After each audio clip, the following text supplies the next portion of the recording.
Hey, ready for some horror stories? Let's get started. If you don't mind, give it a like and subscribe. I'll keep bringing you new content. Story 1. The School on the Edge of Town. There are places that stay with you, not because they're beautiful or meaningful, but because something happened there that rewired your understanding of fear. This is one of those places, and it's been years since I've let myself think about it. But some memories don't fade. They just wait. Growing up in New Jersey, my friends and I had a hobby: urban exploration.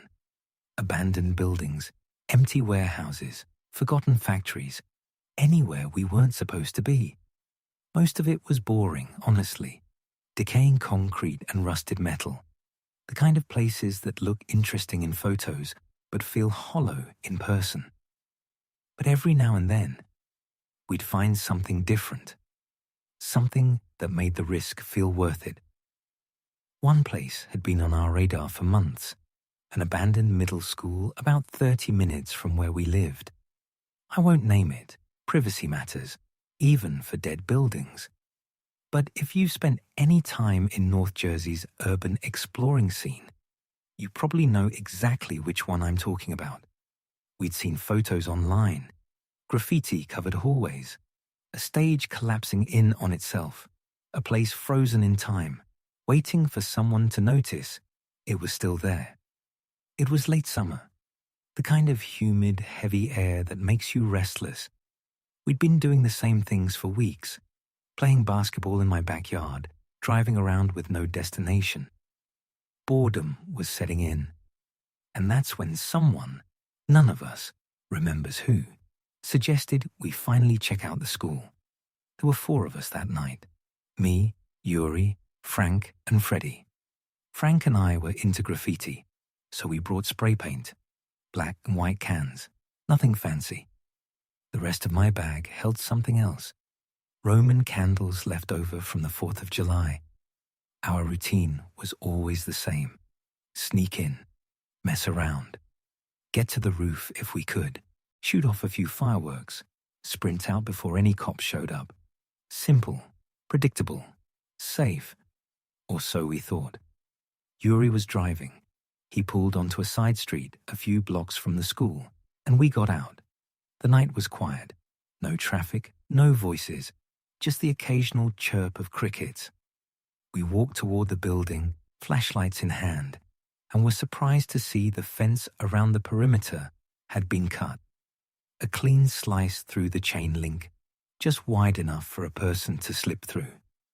We'd come prepared to climb, but someone had saved us the trouble. The school was bigger than the photos had suggested. Massive, really. Multiple stories, long wings stretching into darkness. It would have taken hours to explore the whole thing, but that was the point. We got bored easily. A place this size meant we'd never run out of corners to turn. Frank went first through the hole in the fence, then Yuri, then me. Freddie brought up the rear. He was always the most fearless of us, the one who volunteered for the position nobody else wanted. We found a door that wasn't boarded up, pushed it open, stepped inside. Even with our flashlights, the darkness felt heavy. Picture your childhood school, but stripped of everything familiar. No laughter echoing down hallways, no lockers slamming. Just silence so complete, it felt like a presence. Every hallway was gutted. Exposed wires snaked across crumbling tile. Insulation hung from the ceiling like cobwebs. Broken furniture lay scattered across floors. Desks overturned, chairs splintered. The remains of a place that had once been full of life. The walls were covered in graffiti. Some of it was actually good, tags with style, pieces with intention. Some of it was just scribbles. Frank and I paused here and there to appreciate the better work, but mostly we kept moving. We had a goal, the roof. That was always the prize. We looped through the basement first. It was the most run-down part of the building, water stains spreading across walls, puddles pooling in corners, the smell of damp concrete and rot. One room caught my eye, a massive pentagram painted on the floor, red paint, faded but still visible. Creepy, sure, but not unusual. Anyone who's done urban exploring knows these pop up everywhere. Kids messing around, people trying to spook the next group that comes through. We didn't linger. Eventually, we made our way to the second floor. One classroom had a completely untouched white wall, fresh paint, no graffiti, just a blank canvas waiting for someone to claim it. Frank and I grinned at each other. This was our spot. While we started tagging, Yuri and Freddie said they were going to keep exploring, look for a way to the roof. They disappeared down one of the dark hallways, flashlights bobbing in the distance until the light vanished completely. Frank and I worked in comfortable silence for about 5 minutes, just the hiss of spray paint, the occasional scrape of a can against the wall. Then, Frank yelled from behind me. He sounded angry. "Are you messing with me?" I turned around. "What are you talking about?" "Quit the act," he said, still sharp. "I know you took my bag." I swore I hadn't touched it, told him I'd been standing right there the whole time. He studied my face for a second, then muttered something about how it must have been Freddie. That was the kind of thing Freddie would do. Play a prank, hide someone's stuff, laugh about it later. We searched the room with our flashlights, under desks, behind the door, in the closet. Nothing. The bag was gone, and with it, our spare paint, our gloves, everything we needed to keep working. We couldn't do much more without it. So we decided to find the guys.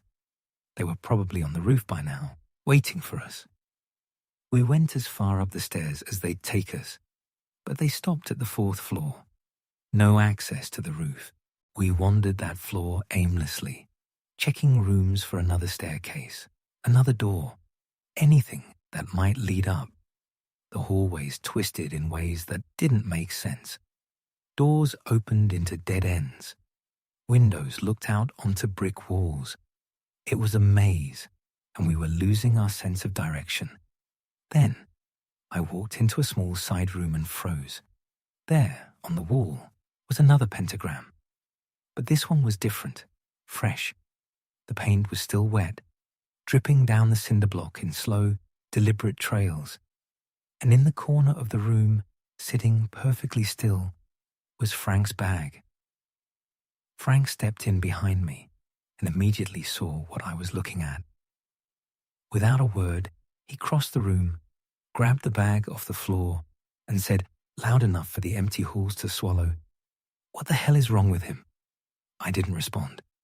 Even as a joke, this felt different, too calculated, too deliberate. Freddie liked to mess with people, but this crossed a line. We left the room and started walking down a random hallway, just wanting to find our friends and get out of there. The air felt heavier now. The silence felt intentional. And then we heard it. Rapid footsteps, thundering toward us, fast, purposeful. It was Freddie and Yuri. They didn't slow down, just motioned for us to follow them, faces pale, eyes wide with something I'd never seen in either of them before. Pure, unfiltered fear. We didn't ask questions, didn't hesitate, just ran. Here's a rule I've learned since that night. If someone tells you to run, you run. You don't stand there and ask why. You don't try to be brave. You just move. As we sprinted through the hallways, Yuri tried to explain what was happening, but I couldn't make out most of it over the pounding of our feet and the sound of my own heartbeat in my ears. All I gathered was that we were running from someone, multiple someones. The building was a literal maze. Every turn looked the same. Every hallway led to another hallway. We were lost, and whoever was behind us knew these halls better than we did. Eventually, we stopped at a corner to catch our breath. My lungs burned. My legs shook. We all agreed on the same plan. find a stairwell, go down, get out. Simple, direct. We found a staircase and descended 2 floors. When we reached what we all agreed was the ground level, we started walking through the hallway, thinking we were in the clear. And then a sound, a sharp hissing noise, steady, deliberate, like someone trying to imitate a cat, but wrong, off, unnatural. We froze, held our breath, listened. The hissing stopped, and then a voice, deep, calm, coming from somewhere in the darkness ahead of us. Word for word, he said, "I should have cut you when I had the chance." We didn't wait another second. We ran.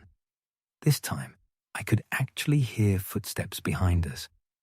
Multiple sets, closing in.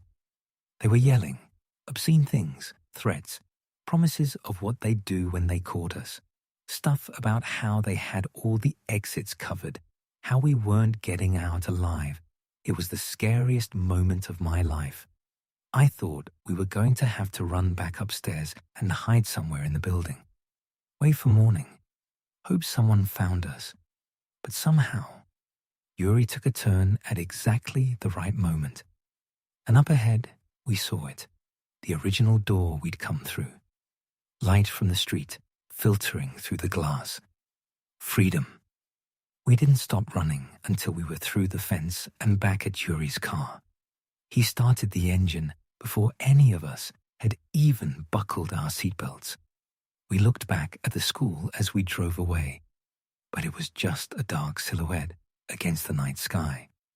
Nothing moved, nothing followed. In the car, Freddie finally told us their side of the story. After they failed to find a way to the roof, they'd gone down a floor to look for us. Freddie started hearing weird metallic clinking coming from one of the rooms, assumed it was us messing around. He and Yuri walked inside, and that's when they saw them.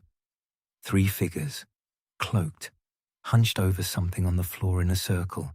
It looked like they were playing some kind of game with glass marbles or stones. Ritualistic, wrong. As soon as the figures noticed Freddie and Yuri, they scrambled to their feet and started chasing them. Yuri and Freddie ran back up to the 4th floor to try and lose them, which is where they found us. There were so many things that didn't make sense. The most obvious question, why would they toy with us by taking Frank's bag if they really had hostile intentions? Freddie's theory was that whoever was in there thought we'd never find our way out, so they figured they'd play with us first. Make it a game. Yuri thought the room with the fresh pentagram was where they were planning to do something to us, sacrifice us, kill us, some weird cult stuff. I was convinced they hadn't even been chasing us, that they'd just gone downstairs to cut us off when we eventually found our way down. Another thing, there must have been at least 4 people in there, 1 messing with us, 3 that Yuri and Freddie saw. It just didn't add up. I know it doesn't sound that scary when I break it down like this, but trust me, if you were there, if you felt that silence, if you heard that voice coming out of the darkness, you would have been terrified. We never went back, but as far as I know, that building still exists, and sometimes, late at night, I wonder if those figures are still there, waiting for the next group of kids to wander through the fence. So, how did you like the first story? It was creepy, wasn't it? Let's continue. Story 2. 15 Years of Lies. My husband had been close with his childhood friend John since elementary school. They were inseparable through high school, college, adulthood. When I met John early in our relationship, I understood why. He was the kind of person who put everyone at ease, soft-spoken, thoughtful, the kind of man who remembered your coffee order and asked about your week without prompting. Everyone felt comfortable around him. He was trustworthy, dependable, genuinely kind. In a world where real friendships often fade with time, I was grateful my husband had kept someone like John in his life. Both of us were estranged from our families, so John became like family to us. We'd meet for dinner, catch movies, spend evenings playing retro board games while debating the latest tech trends. All three of us shared a love for computers. My husband and I built custom rigs, and John would stop by to offer advice, share code snippets he'd written, geek out over hardware specs. He was one of us. The only curious thing about John, and it never felt alarming, just unusual, was that he'd never had a girlfriend. Not in all the years we knew him. Never dated, never mentioned romantic interests. We sometimes wondered quietly if he might be gay, but hesitant to come out to his traditional family. We never asked. It felt invasive. We figured he'd share when he was ready. Then John moved away, 3 hours to a small city. He'd moved into a house his older sister owned, meant for her eventual retirement. Since she wasn't ready to move in yet, she let him stay there temporarily. That's when things shifted. John disappeared.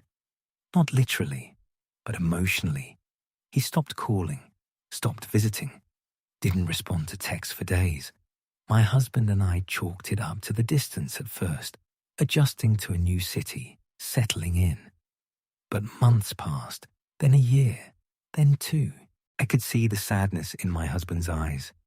He missed his friend. And honestly, I missed him too. We'd shared so many good times. It felt wrong to let a friendship like that fade without trying.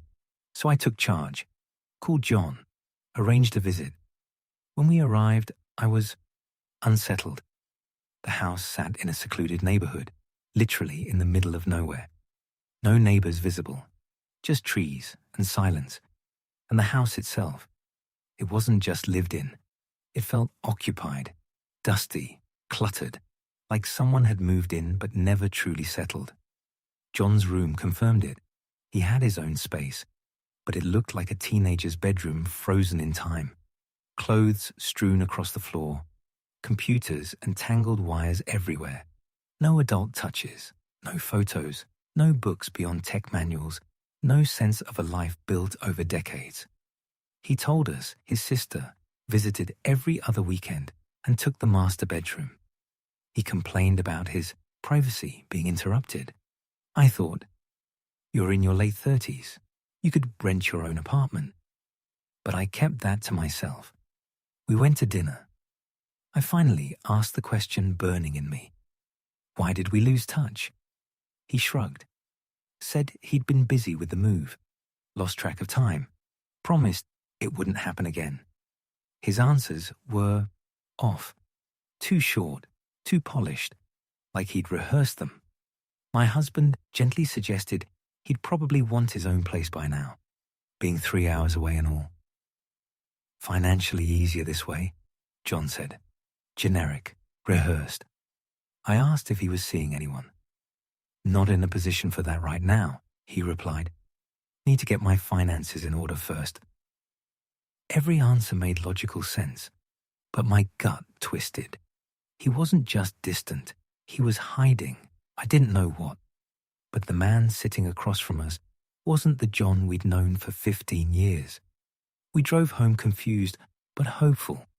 Maybe reconnecting would bring back the friendship we'd lost. It didn't. John remained distant.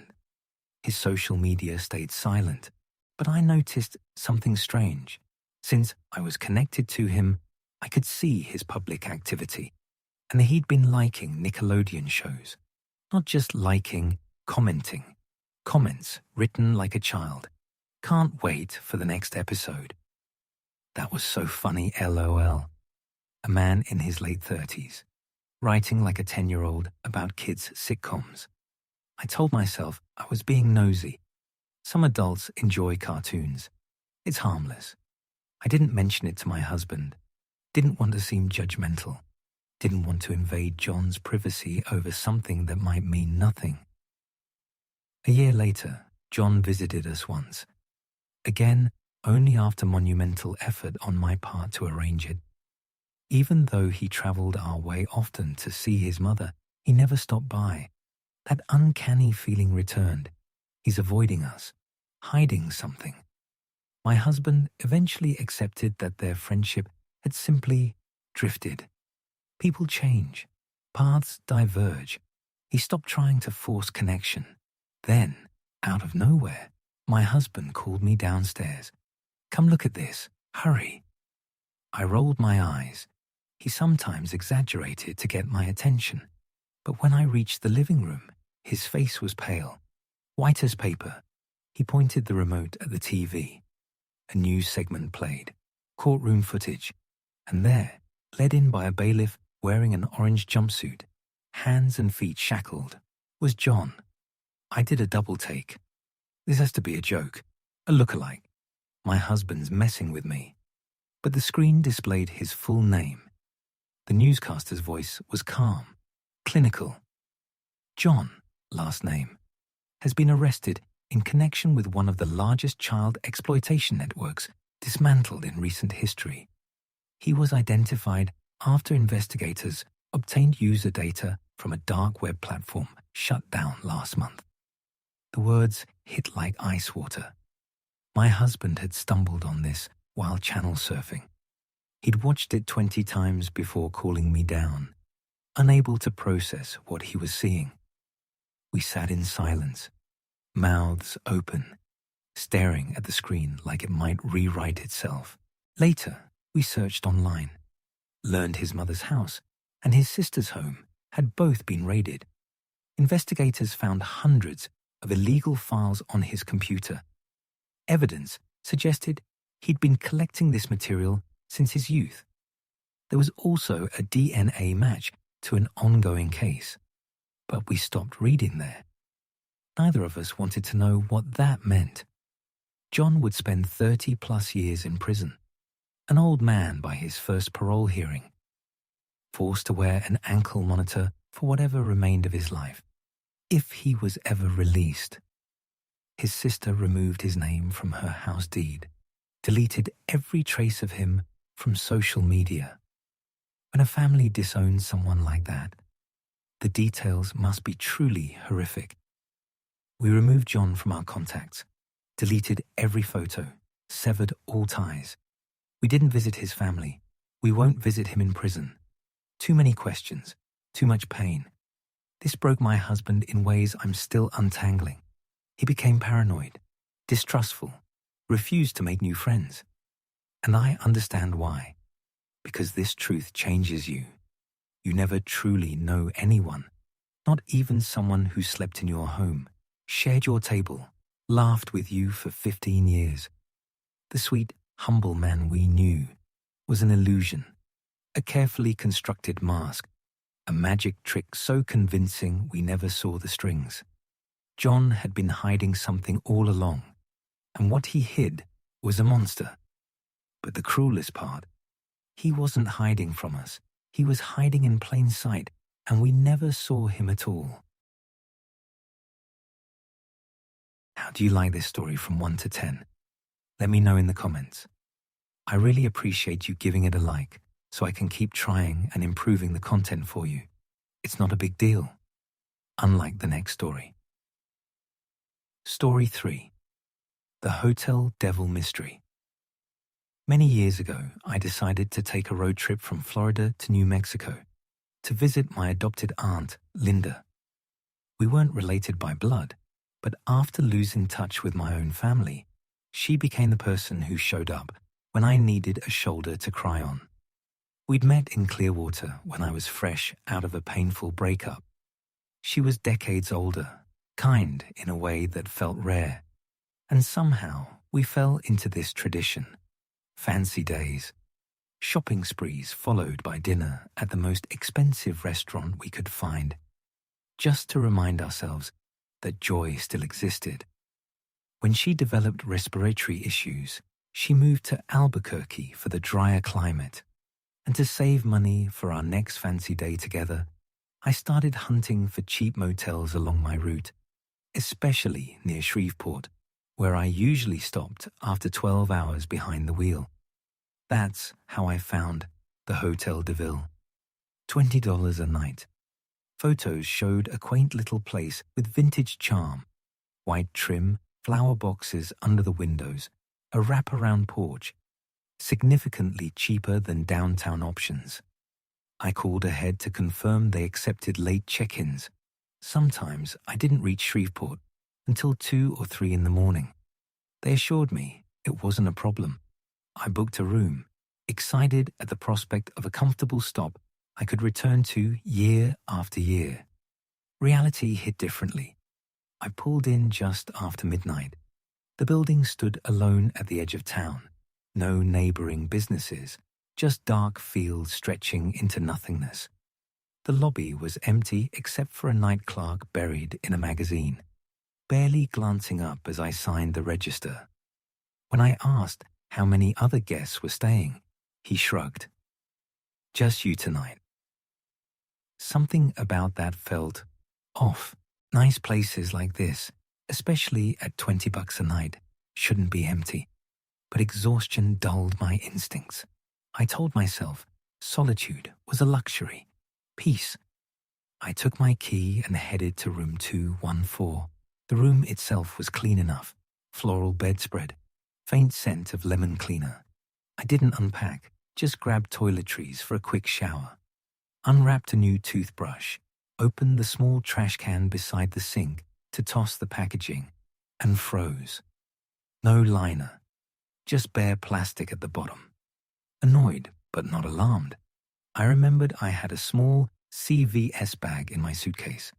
I slid out the black plastic insert to replace it, and that's when I saw it. Scratched deep into the plastic, uneven letters forming a single word. Tráfico. I didn't speak Spanish fluently, but I knew enough. My mind, fogged by 14 hours of driving, dismissed it instantly. Weird place for graffiti. Who'd scratch that where only housekeeping would see? I shoved the thought away, inserted my bag, tossed the wrapper inside, and headed for the shower. Steam filled the bathroom. Warm water washed the road dust from my skin. For 20 minutes, I forgot about the scratched word, forgot about the empty motel, just existed in that quiet, humid space. Then, back in the room, towel wrapped around me, I realized I hadn't seen the hairdryer. Experience told me it'd be tucked in the deepest drawer. I went to the bedside table, opened the small cabinet beneath the lamp. There it was, but underneath, folded neatly like a bookmark, a slip of paper. My first thought, please don't say out of order. I really want to dry my hair tonight. I unfolded it. 2 words, written in shaky blue ink. Help me. My breath caught, heart hammered against my ribs. I flipped the paper over, nothing on the reverse. Just those 2 words, simple, terrifying. I stood frozen for a full minute, eyes darting to every shadowed corner of the room. The closet door slightly ajar, the space beneath the bed, the bathroom still steaming. Was someone here? Had someone been here hours ago, terrified, desperate, hiding this note where they hoped a stranger might find it? I grabbed my phone, dialed the front desk. The clerk answered on the 3rd ring. I explained what I'd found, my voice tighter than I intended. He listened in silence, then sighed like I'd interrupted his reading. Probably just a prank, he said flatly. A prank, I repeated. Someone wrote, help me, and left it hidden under a hairdryer. That doesn't feel like a joke. What am I supposed to do? He countered. You got a note. No blood, no broken locks, no screaming coming from the room next door. Unless you want to check out, there's not much I can do. I hung up, sat on the edge of the bed for 10 minutes, telling myself I was overreacting, telling myself this was how horror movies started, the naive girl who ignores the warning signs. I'd listened to enough true crime podcasts to know the pattern. I repacked my suitcase, zipped it shut. walked to the front desk and checked out without making eye contact. The clerk didn't ask why, didn't seem to care. Outside, the night air bit through my sweater. February in Louisiana still carried a chill. I got in my car, locked the doors, and drove until I found a quiet stretch of road. Just trees and darkness. No buildings, no people. Parked beneath a flickering street lamp. And for the first time that night, I felt safe. I tried to sleep, failed, kept replaying those two words in my mind. Help me. Was it recent? Had someone been trapped here days ago? Hours ago? Or was it years old? A relic from some long-resolved tragedy? I hoped it was a prank, but hope felt flimsy against the memory of that scratched word, traffico, and the clerk's indifference, and the way he'd barely looked at me when I checked out, as if he'd seen this reaction before. Days later, after reaching my aunt's house and spilling the whole story between sobs, I called the Hotel de Ville again. Different clerk this time, a woman with a gentle voice. I described the room number, the exact location of the scratched word. "I'll check right now," she said. A minute passed, then her voice returned, confused. "I've got the trash can right here. Still has your toothbrush wrapper inside. But there's nothing scratched on the liner." My blood ran cold. "I saw it," I insisted. "Deep scratches, all capital letters." "I'm looking at it now," she repeated. Nothing. And in that moment, I understood. Either she was lying, or the night clerk had swapped that liner the second I left the building. I thanked her and hung up. Never called back. Never drove near Shreveport again. My Aunt Linda listened to the whole story without judgment. Then she placed her hands over mine and said 5 words that untangled the knot in my chest. "You did the right thing." And she was right. Whether it was a prank or something darker, I trusted my gut. I left when I felt unsafe. I didn't wait for proof. I didn't rationalize the fear away. Sometimes the bravest thing you can do is walk away from a room that feels wrong, even when no one else sees the danger. I'll never know what happened in room 214 before I arrived. Never know who left that note or why. But I carry this certainty with me. Some silences aren't peaceful. They're waiting. And some words, just 2 of them, can be enough to save you. That's the end of our video. I hope you enjoyed it and that you listened to my story with interest. Please hit the like button. It's the best reward. It lets me know you like it. And if you also left suggestions for the content in the comments, that would be a real treat. Hugs to you and take care.